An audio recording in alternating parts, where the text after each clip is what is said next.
impulsa la competencia y regula compras públicas. Y finalmente, unos temas que han sido menos tocados y que tal vez convendría en algún momento, nosotros en la Secretaría de Economía vamos a hacer un folleto, una explicación sobre temas que han sido menos tocados. Se da un apoyo a pymes, a las pequeñas y medianas industrias. Y aquí conviene recordar que el 99% de las empresas mexicanas corresponden a este sector, 99%. Entonces es importante que el tratado incorpore a las pymes y que le dé espacios dentro de esta integración comercial y productiva. Se incluyen también asuntos de género, los derechos laborales, que sí se han tratado ampliamente, tiene algunos candados de anticorrupción, exige a las empresas que participen que no haya prácticas corruptas y se protege el medio ambiente. La que sigue, por favor, y es la última, simplemente para decirles qué es lo que había y qué es lo que pasó. Lo verde oscuro son los capítulos que ya existían en el Telecan y que fueron modernizados, a los que se les introdujeron cambios. Y los más claros, los azul claro, son los que son completamente nuevos en este tratado y que habla efectivamente que hay continuidades, hay rupturas, hay cambios y también hay pues esta modernización necesaria. Entonces, y para concluir, es las noticias de ayer, las noticias de la aprobación en la Cámara de Representantes son muy buenas noticias. Creemos que hoy los inversionistas tienen reglas claras, saben qué va a ocurrir en la región de América Latina y lo que saben es que va a continuar un tratado exitoso, una integración productiva y que en México trabajaremos con el sector privado para cumplir con los periodos de transición, para apoyar esta integración, para apoyar industria automotriz, acero, pero también apoyar servicios financieros digitales, comercio digital y cumplir y aprovechar el tratado como una plataforma de desarrollo, no solamente comercial, sino también regional y que traiga desarrollo a todas las partes de México. Muchas gracias. Pues ustedes.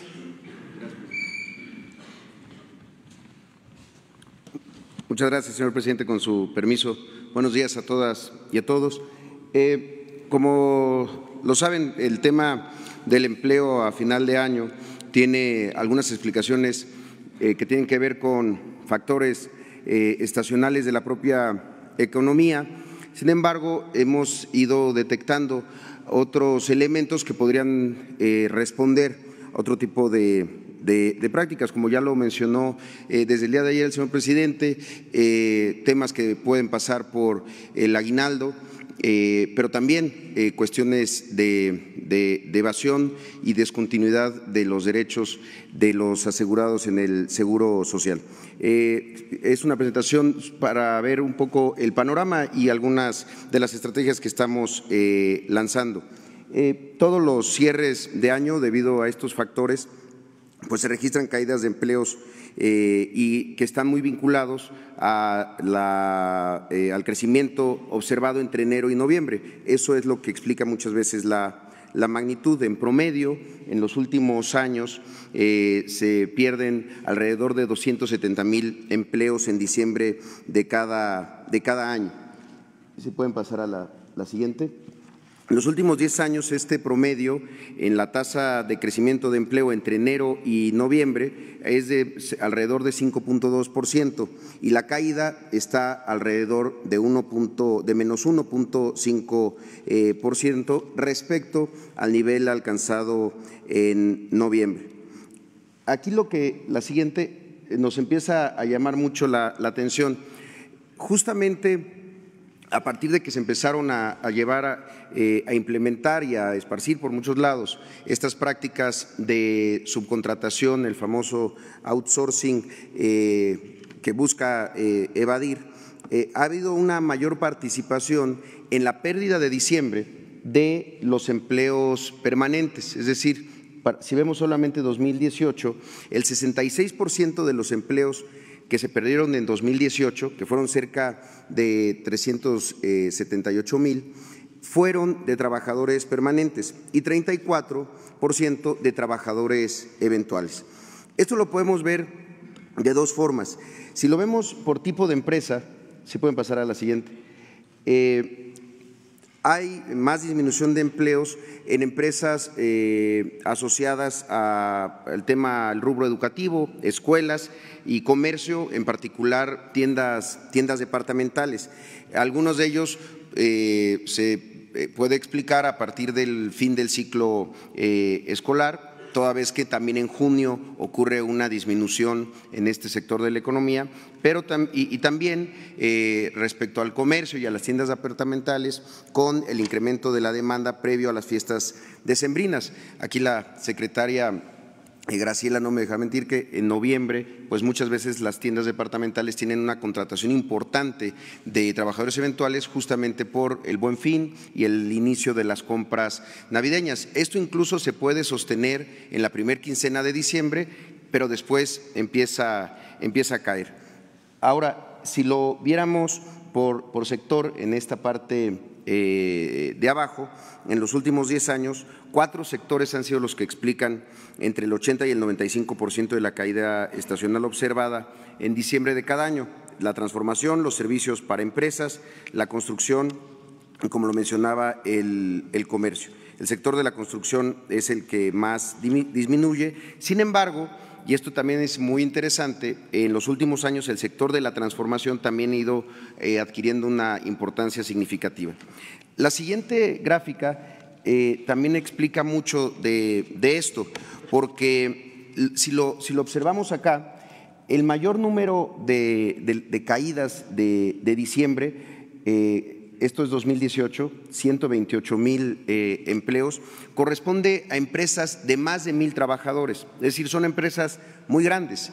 Si lo vemos, empresas entre 251 y 500 va disminuyendo. Efectivamente, entre 51 y 250 empleados tiene un número importante, pero entre 6 y 50 va disminuyendo, e incluso empresas de menos de 6 empleados, que como ya se ha dicho aquí, pues participan muchísimo de la economía, no tienen una disminución tan importante. Lo que resulta interesante es ver cómo ha ido creciendo la disminución del empleo en diciembre, particularmente en empresas grandes y, como les mencionábamos, particularmente en estos rubros de la economía. Si pueden pasar a la siguiente. ¿Cuáles son algunas de estas estrategias que hemos estado trabajando junto con la Secretaría del Trabajo, con el Infonavit y el Seguro Social?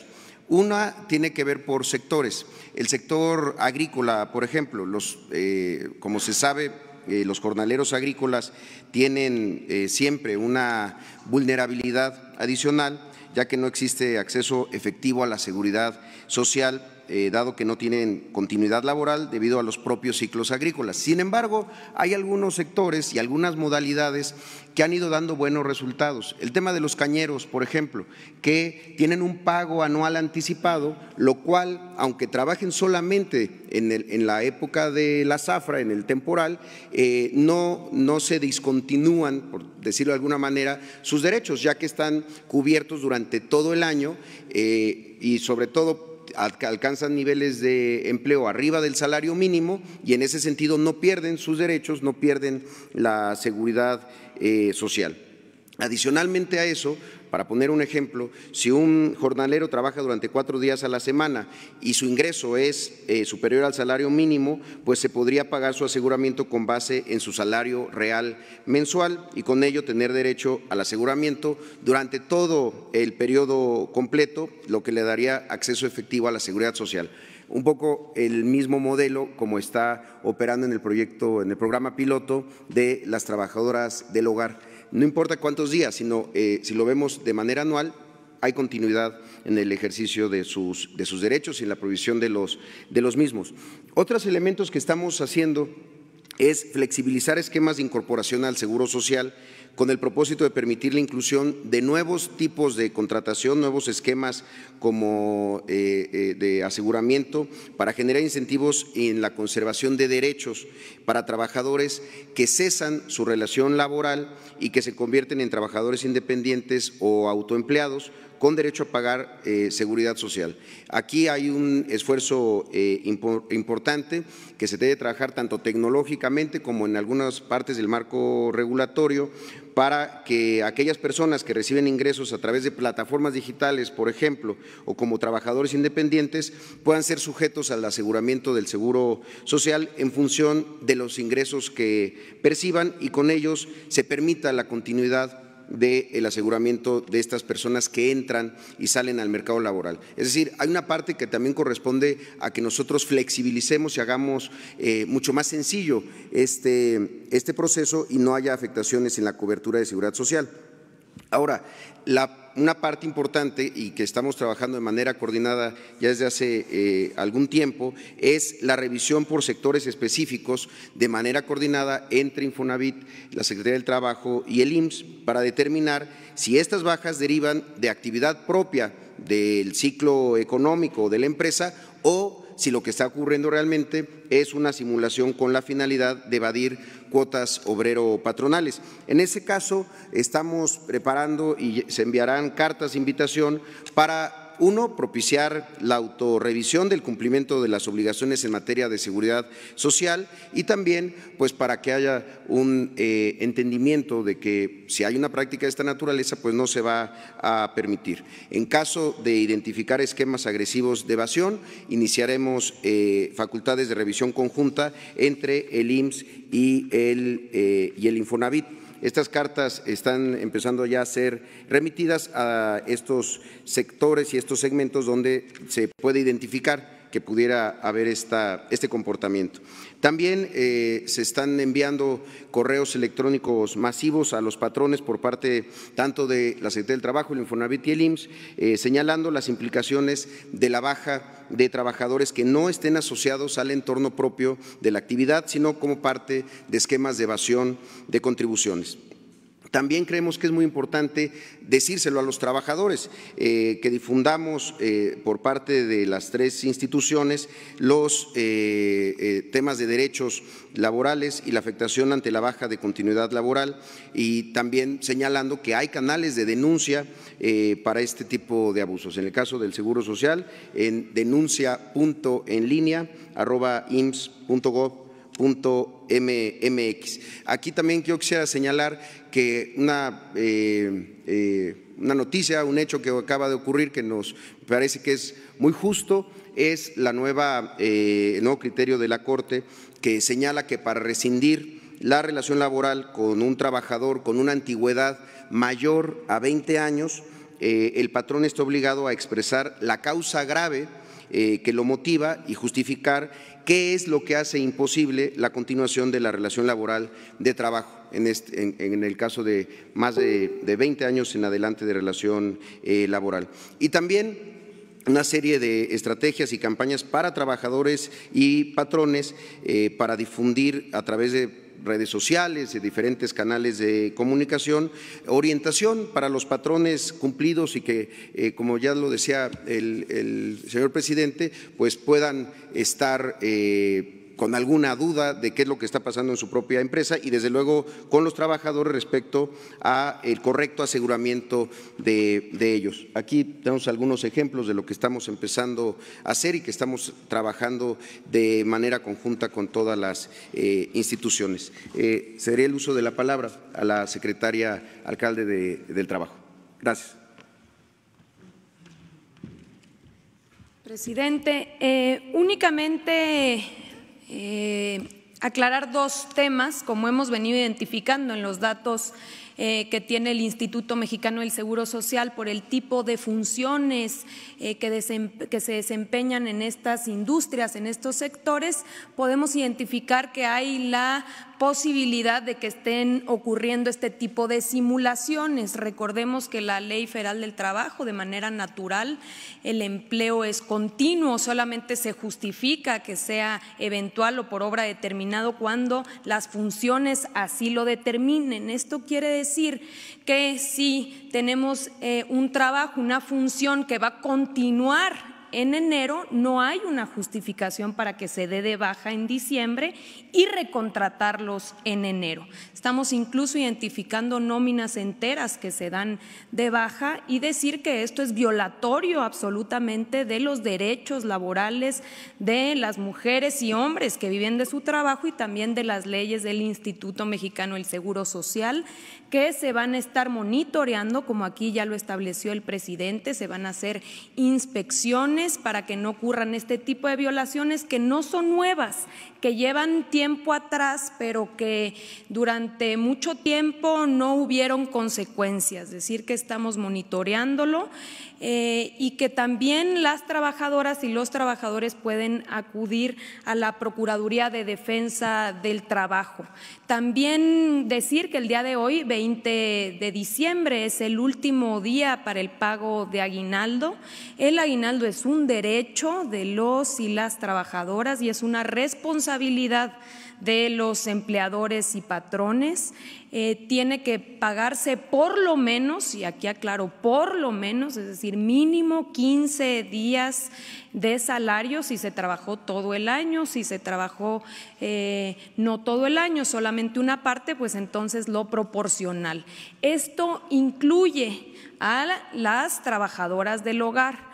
En estos tiempos de cambio nos toca a todas y a todos hacernos responsables frente a nuestros trabajadores. Entonces, vamos a hacer, como aquí ya lo dijo Zoé Robledo, vamos a hacer un llamado a los sectores, a las empresas donde estamos identificando este tipo de movimientos irregulares.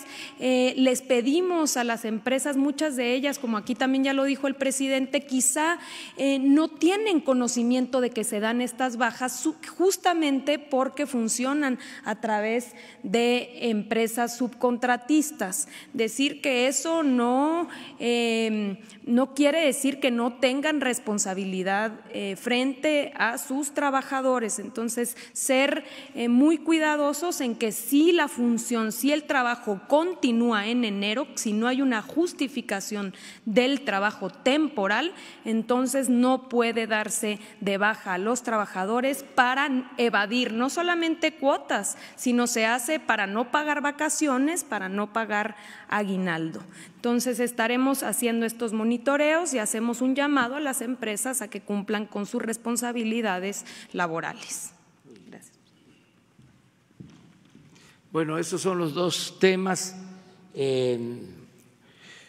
Repetir lo del tratado es una muy buena noticia, va a ayudar mucho, ya hay certidumbre para la inversión y tenemos asegurado el ingreso al mercado más importante del mundo, el mercado más fuerte del mundo. Esto significa un logro.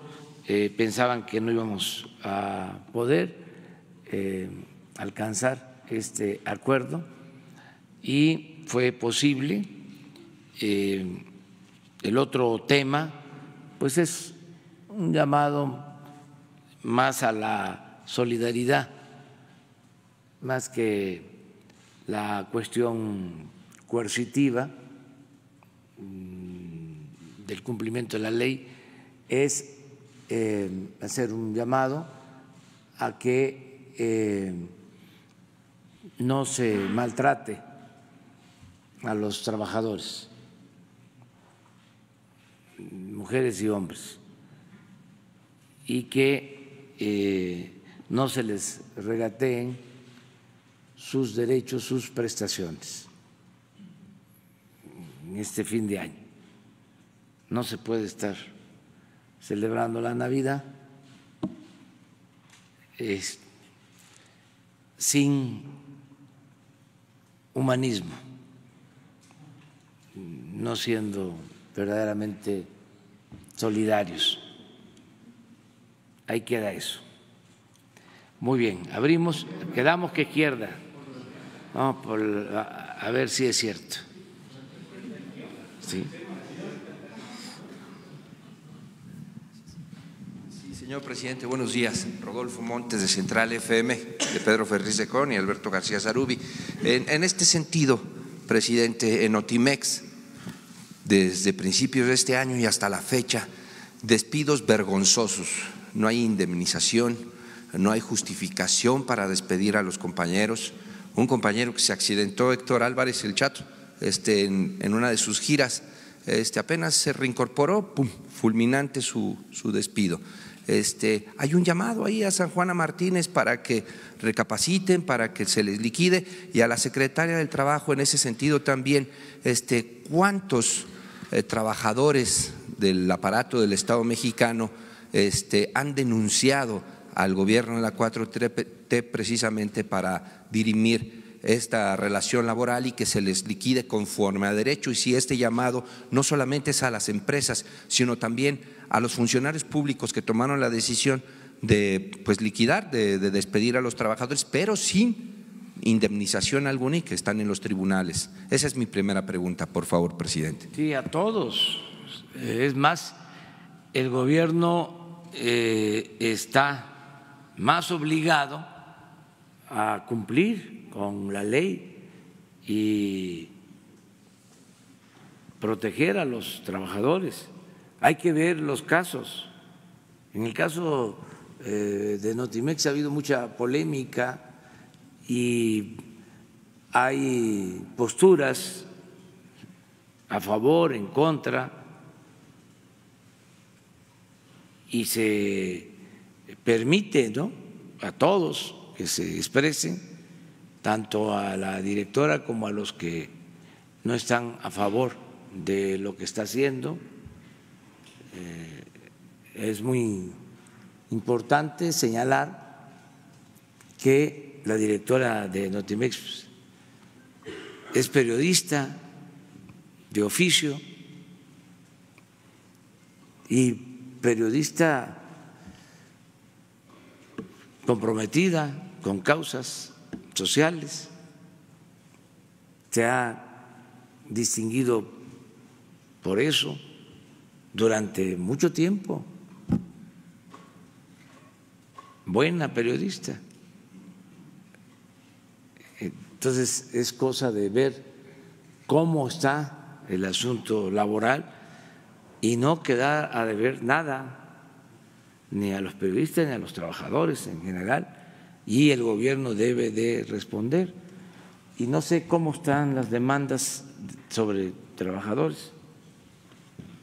Sí, se tienen demandas presentadas por despido injustificado en la Junta Federal de Conciliación y Arbitraje que se están dando trámite. También se están abriendo espacios justamente de diálogo y conciliación en el caso de la directora y de los grupos inconformes. También existe ya un emplazamiento que ha sido notificado para el caso de Notimex, y desde la Secretaría del Trabajo estamos justamente generando estos diálogos para que sea a través de la conciliación y del diálogo que se pueda llegar a acuerdos y sobre todo que se respeten los derechos de los trabajadores, incluso aquellos que hayan sido despedidos, que sea en su caso con alguna justificación, y de no ser el caso que se respete pagando todos sus derechos. Entonces se están abriendo esos espacios de diálogo. Incluso hoy estaremos en la Secretaría tratando este tema y se le está dando seguimiento. ¿Cuántos casos aproximadamente son? No quisiera equivocarme, pero me parece que hay cerca de 15 demandas presentadas en la Junta, a reserva de que pueda darle el dato, el dato pero concreto. ¿Del gobierno en general no tiene el dato? Depende de si es apartado A o es apartado B. Recordemos que en la Junta Federal de Conciliación y Arbitraje se presentan únicamente en el caso de demandas privadas o en este caso de organismos públicos descentralizados. Todos los demás se presentan ante el tribunal. Bien, muchas gracias, presidente. Y mi segunda pregunta tiene que ver con estructuras criminales, empresas. Anabel Hernández, una compañera periodista, en su libro El Traidor, ahí refiere que el Mayo Zambada tiene todo un serial de empresas avaladas inclusive por su gobierno y que hay hasta condonación de impuestos en algunas de estas empresas del Mayo Zambada, el verdadero líder del cártel de Sinaloa, y también le están haciendo la competencia a sus programas sociales en algunas regiones del país. El Mencho, el señor de los gallos, el líder del cártel Jalisco Nueva Generación, está repartiendo despensas navideñas, celebrando el Año Nuevo ya, ¿no? Entonces, ¿qué nos puede decir al respecto, presidente? Muchas gracias. Pues eso sí calienta, no. Aunque hay frío. No tenemos nada que ver con esas organizaciones. Una de las políticas que se aplican tiene referencia, está vinculada a no establecer relación con organizaciones de la delincuencia, ni de la delincuencia común ni de la delincuencia de cuello blanco. O sea, no tenemos nada que ver. Está prohibida la condonación de impuestos, primero por decreto y ahora ya se reformó el artículo 28 de la Constitución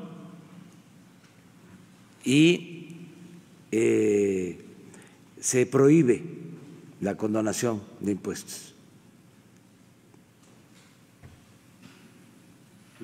De las prácticas que tienen para contar con bases sociales, la entrega de despensas, la gente en general ya no acepta esos mecanismos de control y de manipulación.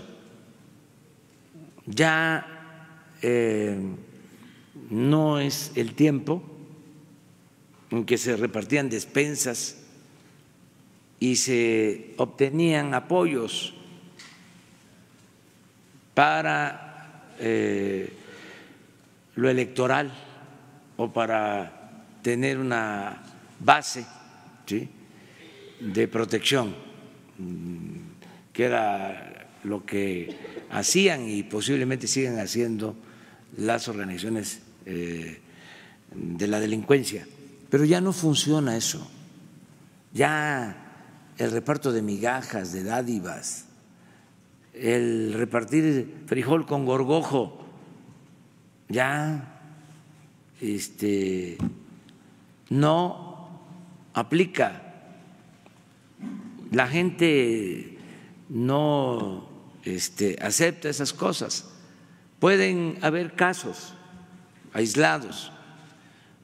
Ahora hay oportunidades de trabajo, los jóvenes tienen posibilidad de capacitarse, tienen ingresos en el programa Jóvenes Construyendo el Futuro.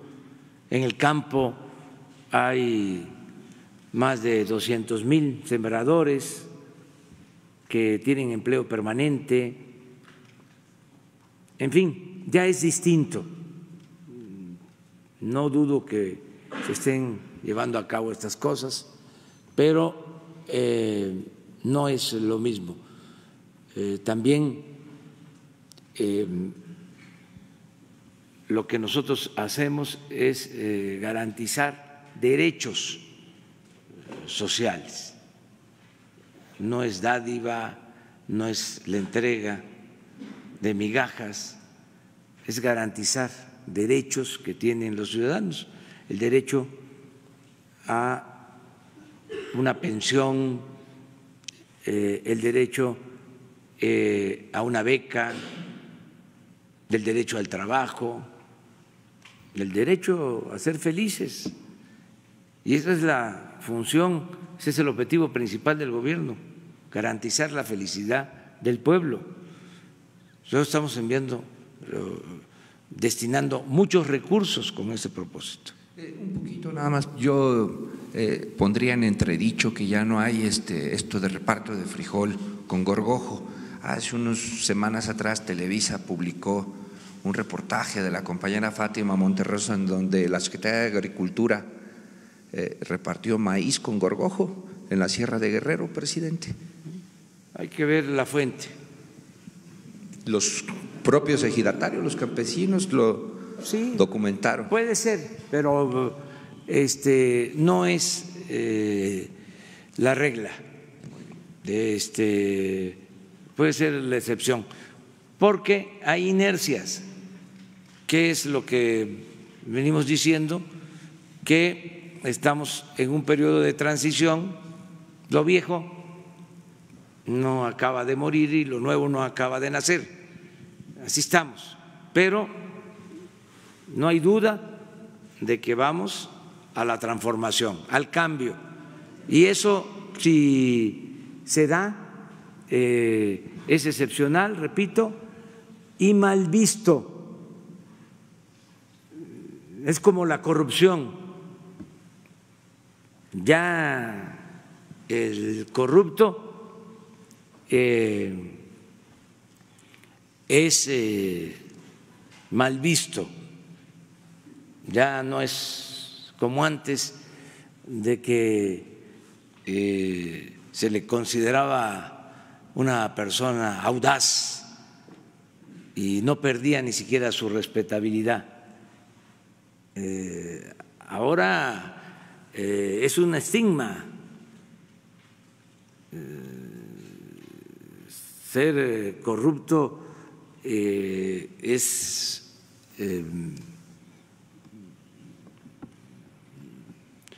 una mancha permanente que no se quita. Hasta hace poco no pasaba nada. Es más, hagan un análisis, una revisión de los discursos en el periodo neoliberal, 36 años, y busquen en todos los discursos oficiales cuántas veces se mencionó la palabra corrupción. Y estoy seguro que fue mínimo. Van a encontrar más que palabras, por ejemplo, crecimiento, pero mucho más. Cambio estructural.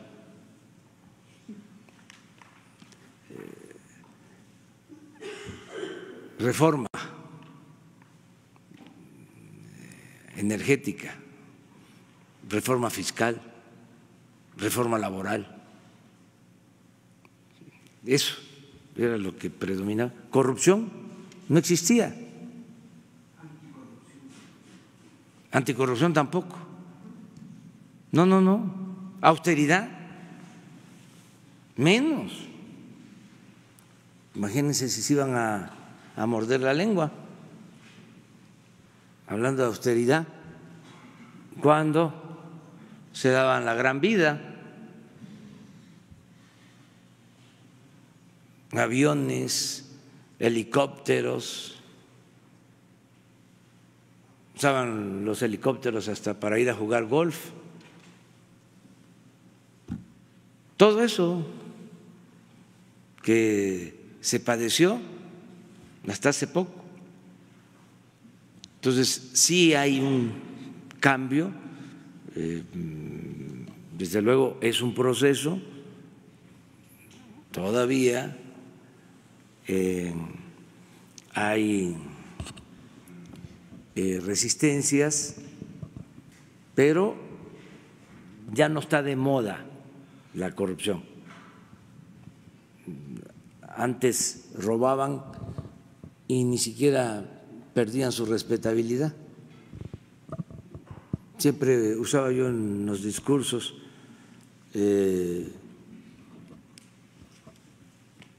el decir que se educaba a los hijos, no en todos los casos, pero se les decía: estudia para que cuando seas grande seas como don fulano, un reverendo ladrón. Se ponía de ejemplo a estas personas. Ahora no. Ahora ya no se ve bien a los corruptos, y los que pensaban que no iban a haber cambios, pues ahora están sorprendidos porque pensaban que iba a seguir lo mismo y ya no es así. Por ejemplo, en este tema de las bandas, de las organizaciones, ya no es el tiempo de la protección a bandas. Ahora no se permite la asociación delictuosa entre autoridades y delincuencia, y tampoco hay negociaciones con las organizaciones delictivas, ni la práctica de proteger a unos y destruir a otros. Todo eso se termina por completo, y es al margen de la ley nada, y por encima de la ley nadie. Estado de derecho, no estado de chueco. Perdón, pero el SAT ya lo eximió y… Sí, pero si no tiene responsabilidad, ¿por qué se le… Pero moralmente, presidente… No, pero es un asunto legal y moral también. O sea, yo les invito, porque una cosa es que nos caigan mal algunas personas o que tengamos posturas. No, sí, es el caso. Es que tenemos que ser muy objetivos, muy profesionales. Si hay una denuncia de corrupción, sobre todo en lo que corresponde al gobierno que represento, si hay un servidor público corrupto, no solo se va a su casa, se va a la cárcel, para que se entienda bien. Y vuelvo, miren, ahora sí traigo pañuelo blanco. No les gusta a mis adversarios, pañuelito blanco, no hay corrupción arriba. Me atrevo a decirlo, a sostenerlo, y quiero que me tapen la boca. A ver. Entonces, no somos iguales. ¿Qué hacían antes los conservadores? ¿Cómo mediatizaban para que no se diera el cambio? ¿Ustedes creen que se me va a olvidar? Yo no odio, pero no olvido. ¿Qué hacía la llamada sociedad civil? Los medios de comunicación, no todos, los que estaban al servicio de los que se sentían dueños de México. Generalizaban. Era muy común escuchar cuando ya la gente estaba despertando y ya se estaba dando cuenta de cómo era manipulada, era muy común escuchar: todos son iguales, son lo mismo. Hubo toda una campaña en contra, ¿sí?, de la política, una campaña en contra de diputados, de las instituciones políticas. Era de lo peor la política. Yo no quiero saber nada con los políticos, porque de esa manera pues descalificaban a todos, porque lo que no querían era que saliera adelante una opción distinta, nueva. Yo tenía que estar diciendo en las plazas que no podían meternos a todos en el mismo costal. Llegué a decir: me pueden llamar peje, pero no soy lagarto, no somos iguales. Entonces, ahora que caen en desgracia, me estoy refiriendo a los que se sentían los dueños de México, a los potentados, a sus políticos, porque le echaban la culpa a los políticos y ellos estaban detrás. Eran los que realmente mandaban. Los políticos títeres, peleles, lo mismo algunos voceros de medios de comunicación, alcahuetes. Entonces, ya no es así, ya no es lo mismo. Entonces, ahora que están pasando por un mal momento, cualquier cosa: Bartlett, eso es igual, es lo mismo. No, pruébenlo por lo que corresponde a nosotros. El señor es el director de la Comisión Federal de Electricidad. A ver, ahí, ¿cuáles son las tranzas? Los contratos entregados como se hacía antes, por influencia.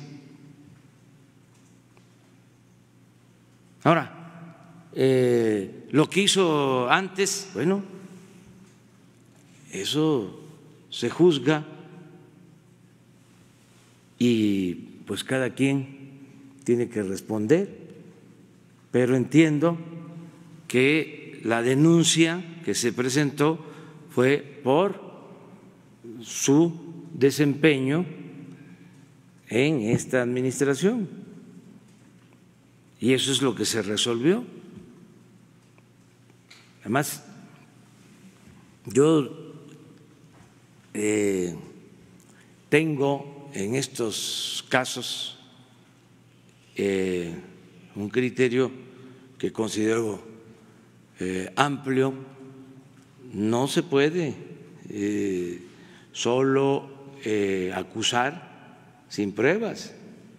Yo fui opositor mucho tiempo y presenté denuncias, pero siempre probé, siempre. Nunca me presentaron una denuncia por calumnia. Recuerdo que cuando nos dieron las cajas con los papeles que demostraban que se habían gastado $70 millones en la campaña de Tabasco por la gobernatura en 1994, 40 cajas, porque era muy ordenado el contador. y dejó, me acuerdo, carpetas de estas verdes de archivo con las copias de todas las pólizas de cheque, los estados de cuenta. Dijeron que nos iban a demandar porque eran falsas. Y hace poco uno de los que aportó declaró de que eran ciertas las pruebas que se presentaron. Me acuerdo cuando el FOBAPROA, el presidente del Consejo Coordinador Empresarial en ese entonces, que no voy a mencionar su nombre por respeto, hice la denuncia de lo que significaba el FOBAPROA y di una lista de todos los beneficiados del FOBAPROA y salió a decir que me iba a demandar un dirigente que luego fue presidente de la República. Lo mismo, defendiendo el FOBAPROA. Lo que pasa que se olvidan las cosas. Entonces son muy buenas estas conferencias, porque parecemos disco rayado, nos repetimos mucho, pero ayuda a no olvidar ciertas cosas. Pero en fin, eso es.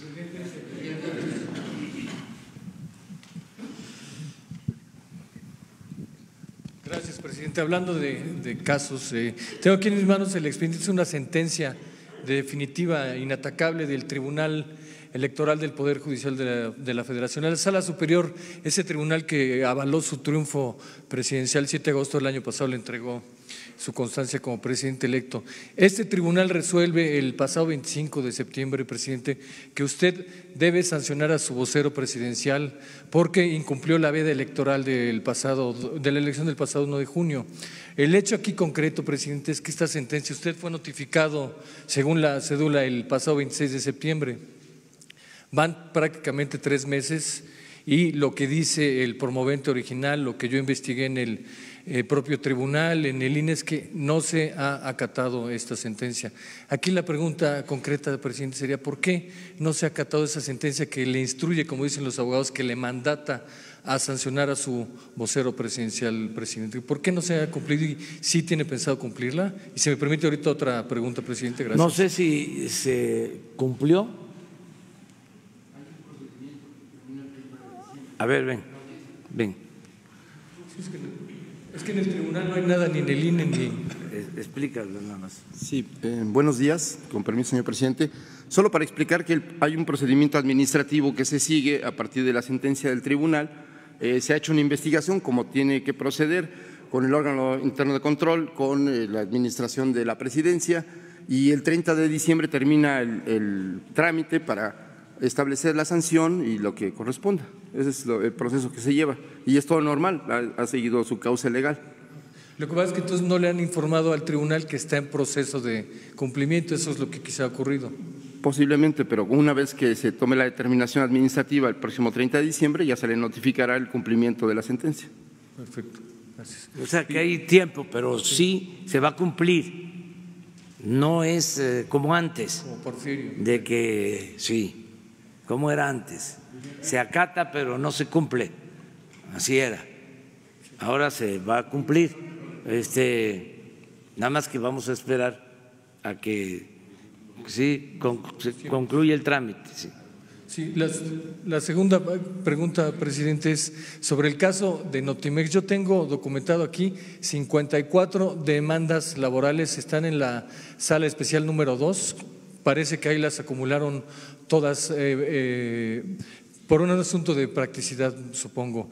Pero, presidente, en el caso de Notimex está ocurriendo algo que parece que precisamente viola lo que ustedes se comprometieron a respetar en el acuerdo comercial México, Estados Unidos y Canadá. ¿Y de qué se trata? Han llegado estos 54 empleados, me lo han manifestado, llegan y les exigen que se afilien al sindicato blanco que está creando la nueva directora, que creó un sindicato blanco, y a los que no se afilen a ese sindicato blanco los están despidiendo. Es decir, están incurriendo en la creación desde el gobierno que se comprometió a hacer respetar la libertad de los sindicatos, están incurriendo en la creación de un sindicato charro, presidente. Y si nos podía también comentar sobre las demandas, ¿qué le parece aclaro tema? De que es la primera vez que sé de este asunto, no me consta, pero a ver si Luisa María. A ver, al respecto, aclarar, hay un sindicato que tiene la toma de nota, es el sindicato que lo había tenido anteriormente, cambió su directiva, eso sí. Hay hoy un conflicto con la directora, como lo sabemos, estamos teniendo estas mesas de negociación, hay ya un emplazamiento a huelga presentado que vence a mediados de enero. Se está, como comentaba hace rato, se está abriendo estas mesas de diálogo para poder llegar a un consenso, porque el emplazamiento lo que determina es que ha habido violaciones por parte de la dirección al contrato colectivo y eso es lo que se está evaluando. También, como bien dices tú, ha habido despidos, ha habido demandas presentadas, ya estoy pidiendo la información, me parece que hay demandas anteriores a esta administración y hay demandas nuevas. Ahora podemos dar los datos exactos, pero en efecto sí hay demandas presentadas por despido injustificado que obviamente llevarán su procedimiento y aclarar que también, como se ha señalado, se dio el registro a un nuevo sindicato, aclarar que no se vale que por parte de la empresa haya injerencia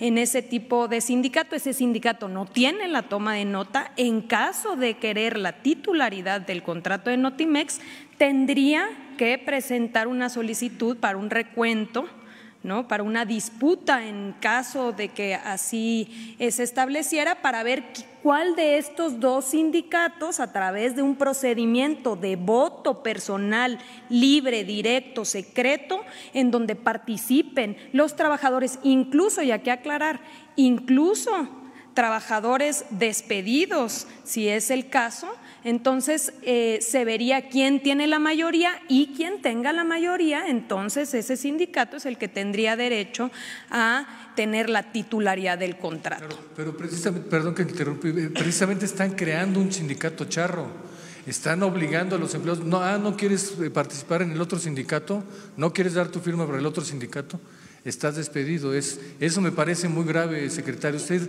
tiene información y qué puede hacer al respecto de la Hemos Secretaría? tenido denuncias al respecto, se está investigando, no tenemos pruebas de que así sea. Lo que sí te puedo decir es que fueron trabajadores los que acudieron a la Secretaría del Trabajo para pedir el registro sindical. Recordemos que los registros ya no es como antes, de que te doy plazo y plazo y plazo. No, si hay 20 trabajadores en activo que quieran formar una nueva organización sindical, se le da el registro.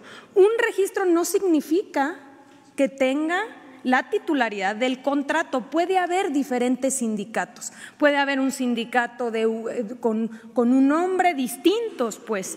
En el caso del recuento es ahí donde veremos cuál de estos sindicatos realmente tiene pues el mayor porcentaje de respaldo de los trabajadores y sería ese sindicato quien tuviese la titularidad del contrato. Todavía no ha habido una solicitud en este sentido, no ha habido una demanda de titularidad, se continúa con la titularidad del sindicato anterior, que es el que presentó el emplazamiento a huelga, y es por eso que estamos teniendo desde la Secretaría estas mesas de negociación. ¿Por qué? Porque no queremos, obviamente, que se llegue hasta el estallamiento. Creemos que a través del diálogo, de la concertación y viendo los casos en particular de los despidos, se puede llegar a un arreglo, sobre todo porque se trata, obviamente, pues de parte del gobierno. Creemos que en estos días, esperemos, se pueda bajar los ánimos y realmente tener ese espíritu propositivo de llegar a un acuerdo. Muchas gracias, secretario. Gracias, presidente. Gracias.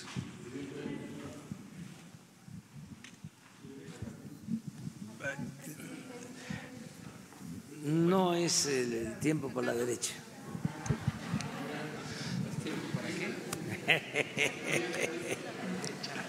Buenos días, presidente. Alberto Rodríguez, de SDP Noticias. En estos días se ha estado hablando mucho sobre esta consulta ciudadana para juzgar a expresidentes, pero bueno, yo quiero plantear que los derechos no están a consulta, así como no se puede hacer una consulta para ciertas poblaciones, para poblaciones LGBT o etcétera, etcétera, tampoco se podría hacer una consulta para castigar a expresidentes porque se violarían los derechos, ya sea de los expresidentes o de las personas que no pueden tener acceso a la justicia porque se ha votado en un sentido o en el contrario. ¿Realmente usted, su equipo jurídico, legisladores, le han hablado sobre la posibilidad de hacer esta consulta? Porque sería a todas luces ilegal y sería muy fácilmente echada abajo con amparos. ¿Usted ha hablado realmente con alguien sobre la posibilidad de hacer estas consultas? ¿Tiene, digamos, el visto bueno de su equipo de abogados? Esa es la primera pregunta. Sí, y además es de sentido común, que suele ser el menos común de los sentidos, es juicio práctico. Si los ciudadanos deciden que se inicie un proceso en contra de los expresidentes, la autoridad tendría que cumplir con ese mandato. No, y entonces, es que, perdón que le interrumpa, pero es que entonces se estarán violando derechos de terceros. En cualquiera de los dos escenarios, cualquiera de los dos resultados de esta consulta, se estarán violando derechos y los derechos no se pueden poner a consulta. Ese es mi argumento, es el argumento que hacen muchas personas en este caso y en otros, como cuando usted ha dicho que el aborto se someta a votación, a consulta también. Es que eso es algo, es un principio del derecho que es universal, pues no se puede poner a consulta algo que afecte los derechos de terceros o de un grupo en particular. Lo que creo yo que está por encima de cualquier criterio, pues es el mandato de los ciudadanos. El poder… Permítame plantearlo en escenario. Imaginemos que la mayoría de la población vota por no hacer algo contra expresidentes y el día siguiente… quedan libres los derechos. Por eso, imaginemos que al día siguiente alguien tiene una denuncia con pruebas irrefutables de que Felipe Calderón o Enrique Peña Nieto cometió algo. Entonces, ¿para qué hicimos la consulta? Quedan a salvo los derechos. Sí, pero en este caso la consulta sería ociosa. Nada más jurídico. Esto es un asunto político. Básicamente, o sea, sí, jurídicamente cualquier ciudadano hoy sí tiene el derecho de denunciar. Sí, lo entiendo. ¿Sí? Entonces, aquí es el papel del Ejecutivo, del Gobierno. Yo establecí, desde que tomé posición, ¿sí?, en mi discurso, de que habían dos posibilidades: presentar denuncias a los expresidentes, porque tendríamos que hacerlo así, no pensar como siempre en los chivos expiatorios, sino juzgar a los de arriba, o poner un punto final, iniciar una etapa nueva. Yo dije que era partidario de lo segundo. ¿Y entonces esa consulta? Que esa era mi postura, pero que si los ciudadanos exigían que se procediera y se llevaba a cabo una consulta, nosotros íbamos a actuar cumpliendo con el mandato de los ciudadanos. En ese sentido, ¿no sería más fácil plantear la consulta como una especie de amnistía política a lo cometido en el pasado, como se ha hecho en otros países? Los ciudadanos son libres. Si quieren que se juzgue o que se inicien los procesos, porque como tú dices, ellos, los acusados, tienen sus derechos y son los tribunales los que van a decidir. Si los ciudadanos quieren que se inicien procesos judiciales en contra de los expresidentes, reúnen firmas de conformidad con el artículo 35 de la Constitución y se lleva a cabo una consulta. Es más, yo he expresado que yo votaría en contra, porque yo no quiero que nos empantanemos, ¿sí?, en estos asuntos. Okay. Pero ese es el mecanismo, eso es lo que estoy planteando. Ahora, si yo promuevo la consulta, es distinto. ¿Sí? Eso no es lo que estamos planteando. Yo voy a promover y eso voy a buscar la forma en el marco de la legalidad. Ahí sí puedo hacer un llamado a quienes simpatizan con nuestra causa a que reúnan las firmas para la revocación del mandato. Eso sí quiero que se lleve a cabo y que se cumpla con la Constitución y se reúnan las firmas y haya la consulta para que la gente decida si quieren que yo continúe en la presidencia o que yo renuncie. Okay. Una segunda pregunta, presidente. Esta semana también se inició un proceso de juicio político en contra del presidente de Estados Unidos, Donald Trump. Por supuesto, sin meterse en los asuntos propios de Estados Unidos, que solo le atañen a ellos. ¿Usted qué escenarios ve en caso de que Donald Trump deje de ser presidente de Estados Unidos? Lo pregunto sobre todo porque el Partido Demócrata parece ser más duro ante México de lo que es el Partido Republicano, al menos en este momento, al menos en la coyuntura actual, ¿no? Y bueno, y en una pregunta un poco más amable, muchos ciudadanos quieren saber si se va a tomar vacaciones y cuándo tomaría vacaciones, porque usted casi no se toma días libres. Esas dos preguntas, por favor. Bueno, mire, lo del proceso en Estados Unidos hay que observarlo, pero con respeto. Cualquier ciudadano puede conocer lo que está sucediendo y los antecedentes sobre estos casos.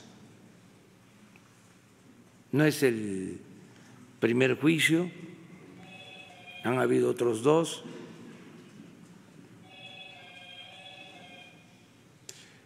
En el caso del presidente Clinton,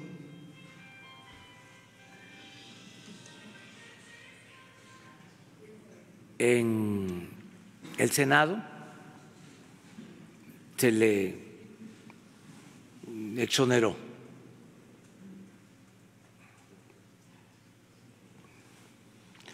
Acerca de si son republicanos o demócratas o con quién nos va mejor,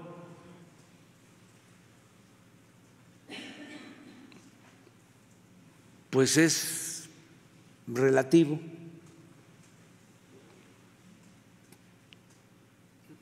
Nos fue bien cuando el presidente Lincoln, que era republicano, y estaba gobernando en México el presidente Juárez.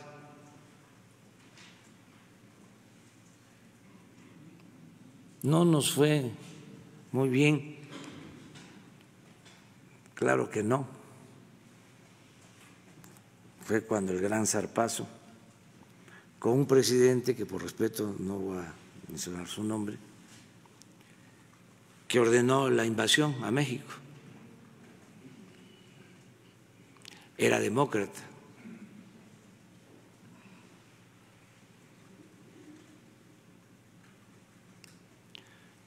No fue bien con un demócrata en la época de la expropiación petrolera, con el presidente Franklin Delano Roosevelt, ese sí, lo menciono. Y ya sobre los últimos mejor no hablamos. La verdad es que a nosotros nos ha ido bien en la relación. Nos han tratado con respeto tanto demócratas como republicanos, de manera muy especial. Hemos contado con la colaboración y el respeto del presidente Trump. Y no es un asunto personal, no es cómo me trata como presidente de México, sino cómo trata a nuestro país. Esto va más allá de la amistad.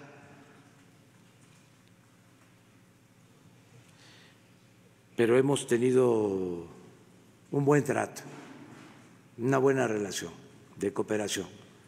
Eso es lo que puedo mencionar. Y esta es una prueba, lo del tratado. Imagínense llevándose a cabo este juicio, que se vote el tratado con México y con amplia mayoría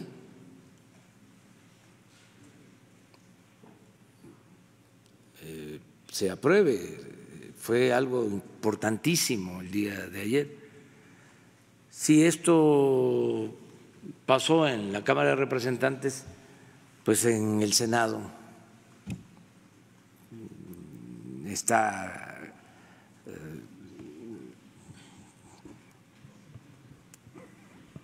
garantizado el apoyo, la aprobación. Entonces, esto es. Lo de las vacaciones, pues yo todavía hasta el 24 nos vamos a ver. Ya dijimos, ya hablamos de que el 24 es el mensaje de Navidad.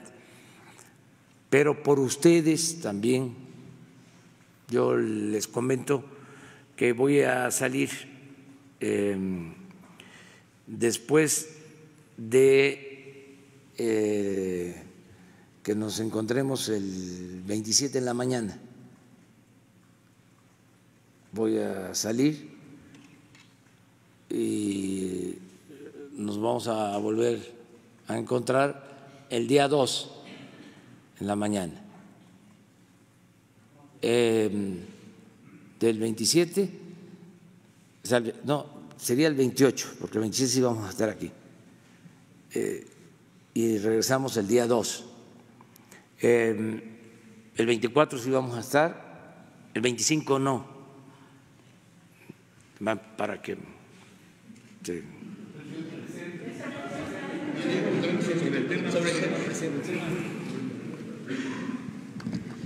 Buenos días, Hans Salazar, ZMG Noticias, presidente, Grupo Político Zócalo Virtual. Preguntar sobre el tema que se están planteando. ¿Cuál es el cálculo de evasión en las cuotas obrero-patronales que se tienen hasta ahora. ¿Considera que mejorar la atención del IMSS podría estimular estos pagos y evitar la evasión? Si es así, ¿qué avances se tienen en la mejora de los servicios en el IMSS? Y bueno, aprovechando también la presencia aquí del titular de Infonavit, ¿qué avances tiene el saneamiento de Infonavit en los adeudos? ¿Cuántos créditos se dieron este año y cuántos se proyectan para el próximo año con las nuevas reglas hacia los trabajadores? Bueno, soy el director de Infonavit. Muchas gracias, señor presidente. Hay dos fenómenos. Por un lado, el tema, como ya se ha mencionado, de esta subcontratación que está vinculada a la evasión, pero también hay otro, que es el subregistro, es decir, personas que están registradas en el Seguro Social, pero no con el salario que les corresponde, les pagan menos para tener aseguramiento y por el otro lado pues se les complementa de alguna forma.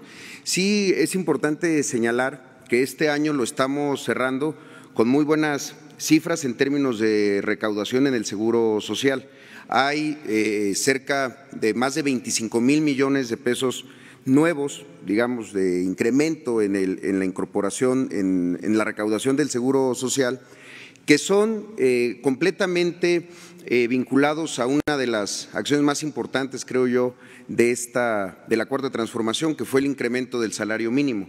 El incremento del salario mínimo incrementó el salario base de cotización en el Seguro Social. Aquí en este mismo lugar la secretaria alcalde lo mencionaba el día del evento de anuncio del incremento al 20%, que había llegado a niveles de 4.5 de incremento del salario base de cotización y hasta 8% en la frontera norte. Por eso nosotros hablamos siempre de un promedio de todo el país de cerca de 6.4% de incremento del salario. Esto desde luego incrementa el porcentaje de cuotas y nos tienen en un buen número en términos de recaudación. Desde luego que eso tiene que verse reflejado con que nosotros demos un mejor servicio y por eso es que el presupuesto del Seguro Social estuvo muy enfocado en el tema de las contrataciones nuevas de personal, una convocatoria que se lanzó hace algunos días, se acaba de cerrar el 15 de diciembre, aprovecho para comentar, fue muy exitosa, se abrió por primera vez de manera transparente, libre, cualquiera podía ingresar a la página de internet del Seguro Social y buscar por especialidad, médicos, enfermeras, por localidad y poder hacer su planteamiento.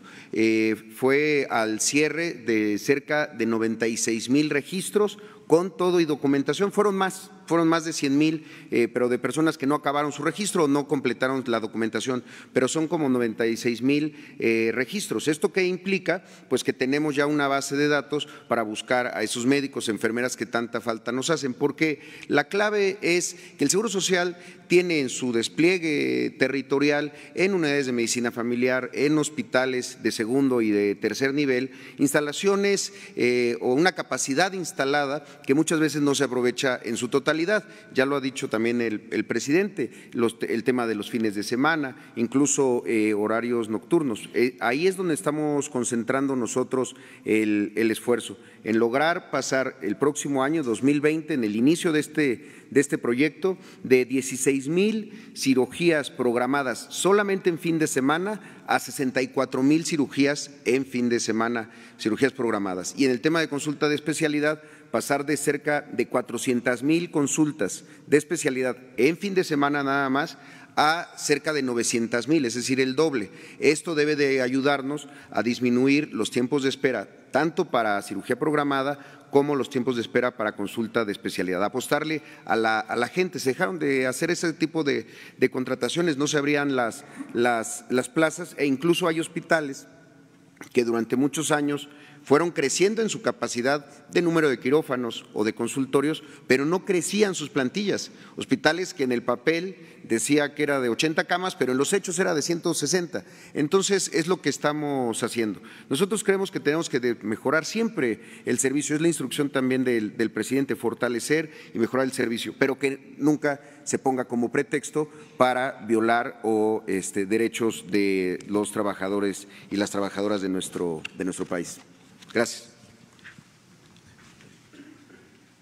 ¿Por qué no aprovechas también para informar sobre los 3 programas? Claro que sí, presidente. Con su permiso, presidente, y aprovechando, por supuesto, decirles nada más con el tema que anunciamos el día de hoy. Hace poco firmamos un convenio de colaboración el IMSS y el Infonavit para el área de recaudación fiscal. Estaremos coordinando, por supuesto, todas las auditorías fiscales entre las empresas, tanto el IMSS como el Infonavit revisan todas las empresas con base en el número de registro patronal y estaremos viendo todo eso en conjunto. Sobre lo que ya decían o preguntaban, y entiendo que la pregunta va en el sentido de los rezagos de pago de los trabajadores, decirles que el índice de cartera se mantiene estable en un 8%, que es lo que se venía observando en periodos anteriores. Decir algo que además es muy significativo para nosotros. Las personas recordarán que el Infonavit cobra los créditos a través de la nómina, es un cobro automático, pero quien pierde el empleo lo puede pagar por su cuenta. Este año hemos observado que incrementó el flujo de los trabajadores que pagan por su cuenta en un 5.4%. Nosotros vemos eso como un signo positivo de gente que está confiando en el instituto, pero que además estamos dando más opciones de pago a los trabajadores. Sobre las metas de crédito, decirles que al 30 de noviembre se habían colocado 490,000 créditos, que eso es, vamos exactamente igual a la proyección que se había planteado al inicio del año, o sea, vamos al 100% de la meta que se había cumplido. Tenemos que esperar los datos del cierre de diciembre para tener el dato final de colocación del año. Para 2020 se pretenden colocar 529,000 créditos y hace poco en la asamblea del 6 de diciembre se presentó el Plan Estratégico 2024, donde se plantea un crecimiento anual del sector del 4% para llegar hacia el final del sexenio con una colocación de 3.3 millones de créditos y una inversión de 1.5 billones de pesos, que es lo que aprobó la Asamblea y que creemos que es un signo positivo, y todo bajo una administración, como lo hemos hecho, basada en la austeridad. Decirles el presidente que desde que llegamos nos comprometimos a reducir 2,000 millones de pesos al presupuesto, cerramos el año con una reducción de 2,300, pero también con ahorros generados por otros 3,000 millones de pesos. Y sobre los programas, presidente, ¿qué nos decían? Ahí recordarán que presentamos en este mismo espacio el pasado 6 de febrero el programa de responsabilidad compartida, que lo iniciamos el 1 de marzo. Ahí nos comprometimos a reestructurar 194,000 créditos, decirles que al cierre de noviembre llevamos 185,000 créditos, es decir, hemos cumplido con la proyección en todo el año. Este programa consiste en una reducción promedio al saldo de los trabajadores de 250,000 pesos y además la posibilidad de que puedan hacer un pago fijo, o sea, que les congela el pago, el tiempo del crédito, no les cambia el tiempo, no les cambia el plazo, simplemente se les fija, se les congela el pago y además se les hace este descuento que en promedio suman 250,000 pesos. El otro programa que nos pidió el presidente y que instrumentamos a partir de septiembre fue el programa 90-10, donde aquellos trabajadores que hubieran cubierto el 90% de su saldo se les descuenta el último 10%, y ahí decirles que la proyección que hicimos con el presidente, el compromiso fue de llegar a 40,000 familias para el último trimestre del año, pero decirle, presidente, y eso creo que no lo habíamos dicho aquí públicamente, se llegó a 49,000, precisamente porque muchas familias llegaron y siguieron pagando. O sea, todos estos programas animan a la gente a pagar y a generar una cultura del buen pago. En total, solo por los 2 programas que impulsamos con esta administración y de la mano del presidente, se reestructuran 234,000 créditos en el año, que es verdaderamente histórico en el instituto porque nunca había habido programas de esta naturaleza y se suman a lo que hace normalmente en la reestructuración de créditos, y al final del año pues hemos atendido a 1,300,000 personas en beneficiarlas con sus créditos. Muchas gracias, presidente. Mire, para hablar sobre el Infonavit es muy importante lo que acaba de mencionar el director, de cómo ha avanzado lo de la reestructuración de créditos. Si repites la cantidad de créditos reestructurados, del primero de reestructuración, 185,000 créditos reestructurados. Y se puso en práctica el programa de descontar el 10% a los trabajadores que llevaban pagando el 90%.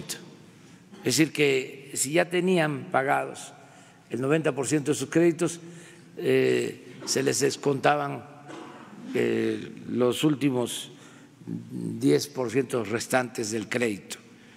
Y en este caso, 49,000 se han beneficiado. Otro dato importante es el que no ha habido desalojos,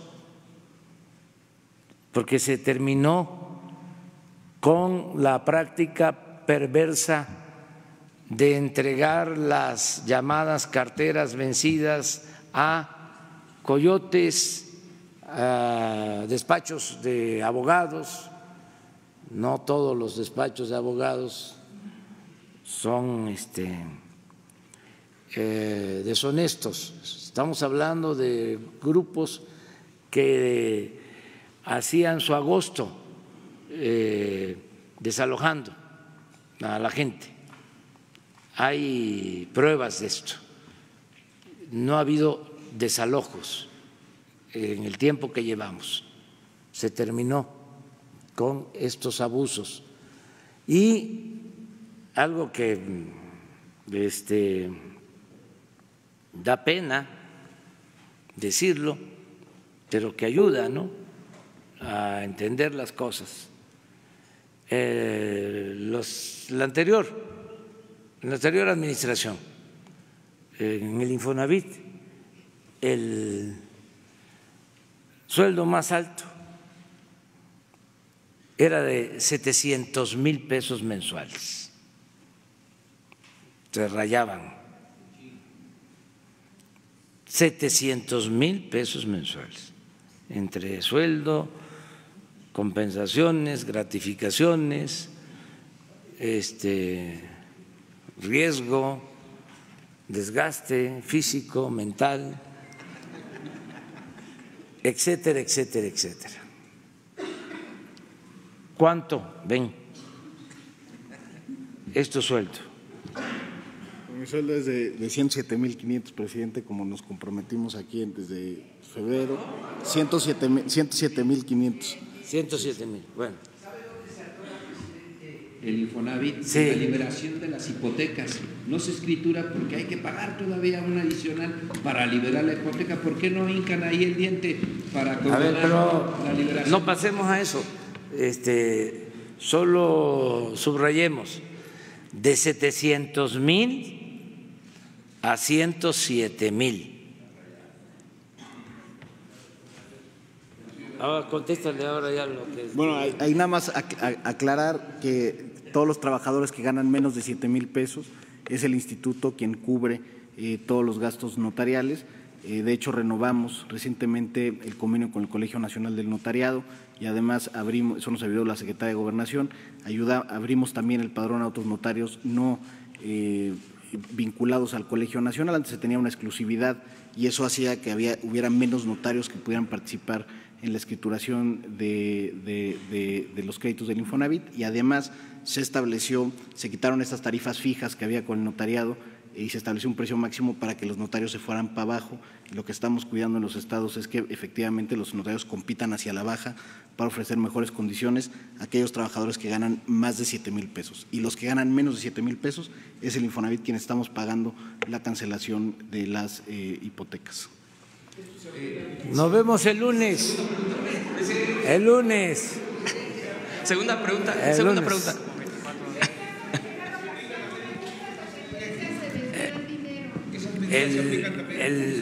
El lunes. Vamos a la derecha. El lunes a la derecha y empezamos contigo. Por respeto. Bueno, adelante. Más adelante. Bueno, que la pasen bien. Una guajolota no se espera. Ya está la nota social.